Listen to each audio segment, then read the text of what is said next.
What does the district require you guys to do in case of a shooting? We follow the ALICE protocols, which is set up by the district through a program that's nationwide. The first thing is recognize the signs of the alert, and then if we can evacuate, we will. If you can't evacuate, then we will lock down and make sure we're safe. Talk us through, or let the ladies know, how do we use our phones in the event of an emergency? If there's an emergency on campus, we have Raptor alerts. We all have that on our phones. It'll go through every teacher. It'll also be on our computers. And then we can text each other to make sure what's going on. We also do that with Say Something. So we communicate very well in an emergency to make sure everybody has the information they need. How about practice? Practice that makes perfect. What kind of drills, or what do we do here? We have drills. In fact, we have one coming up soon. I'm not going to give the date, but we have one coming up soon where we have a Alice active shooter drill coming up. I actually talked to the teachers about that on Monday, and what's expected and how we're going to do it.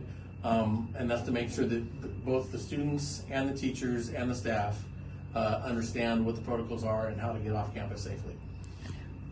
On that, Mr. Preham, let them know, like, if we are in an event where we're all running to evacuate the campus is a safety issue. Talk about the four corners, just so the ladies understand. There are four corners that the district has designated that people will be informed on how to get there. That is top secret information, because we don't want people who are bad guys to know where those are. But the teachers know where they are, and they'll make sure the students get there. It'll be safe. The district will meet us there, and they will make sure that we have people to help us, including counselors and psychologists. If we as students don't feel safe in our campus, what can you guys do to make us feel safer? Well, we have campaigns on campus. Again, a safe campus is a campus that communicates not only just to staff, but to parents and to students. But Ms. Preham can go over the campaign that comes from the district, which is called Say Something. I'm sorry. See Something, Say Something. That is an outside source where you guys can text them, give a tip without giving your name. It's totally anonymous. And then that gets directly to us. I've received phone calls at 9 o'clock on a Sunday evening saying there's an issue. And what's good about this campus is as soon as I get that phone call at 9 o'clock on a Sunday evening, I start making contact and everybody picks up. Nobody hides from the call. We have people that care. We have adults on this campus that care about the students, and they jump into action right away, whether it's a day off or not. And we're talking in part of that process, ladies, like let's say there is that Say Something tip that comes through all of us. We're not just talking about principal, assistant principal. We're talking about law enforcement, district investigators, district administrators as well, that are all, I mean, in a text thread or even that thread of the Say Something, See Something, Say Something, there might be 10 highly qualified people that are all trained to react. Okay. How often does the district require you guys to hold training for staff in case of an active shooting? We have different trainings where either myself or Mr. Hagenson or some adult on campus goes to off campus, where we learn the protocols and always are updated on those. That's once or twice a year we do that. We are required to hold one active shooter drill a year. But we talk about that in our meetings way more than that, to make sure that everybody's updated.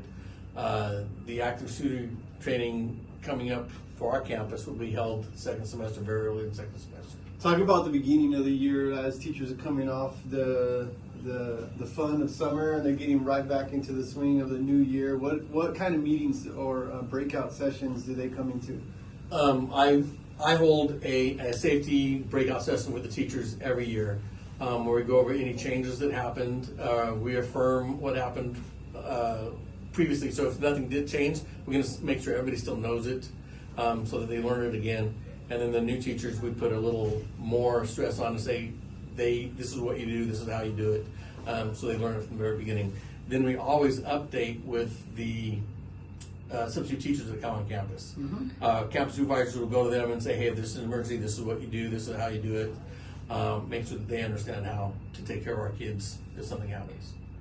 In your own opinion, what do you guys believe would help prevent school shootings?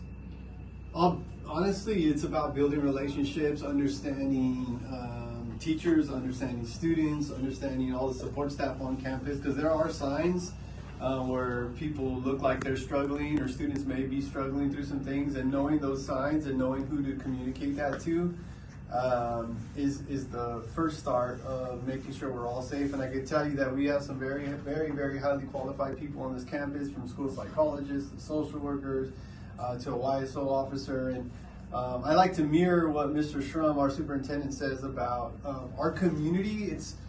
It's not as automatic, or it's not as the brotherhood between VPD, Visalia Police Department, and VUSD, Visalia Unified School District. We are very close, we're very tight, we communicate very well, we know the sergeants, we know the chain of command, and that's not commonplace, not only in California, but a lot of the United States.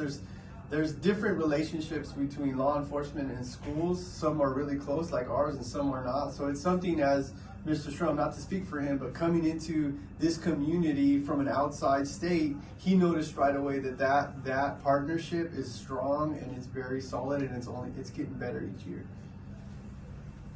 What are the procedures for students during a school shooting? What should they do? We follow the Alice protocol. So as soon as they see an alert, and you guys will probably hear it before you hear an announcement, whether it be the gunfire going off, or you see people running, or you see people screaming and trying to get out of here, the first protocol is to evacuate. If it's safe to get off campus, then do so, and you can head to one of those four corners. Hopefully we have a teacher near you that will guide you through that. If you're in a classroom, they definitely will. If you cannot evacuate, and I mean safely evacuate, then you're going to lock down and prepare to counter if somebody breaks in. We do not want you to be sitting ducks. We do not want you to be a victim. If somebody gets into the classroom after you've locked down, attack. Yeah. We're not going to sit there and let people do this. Yeah, and I think the main thing is before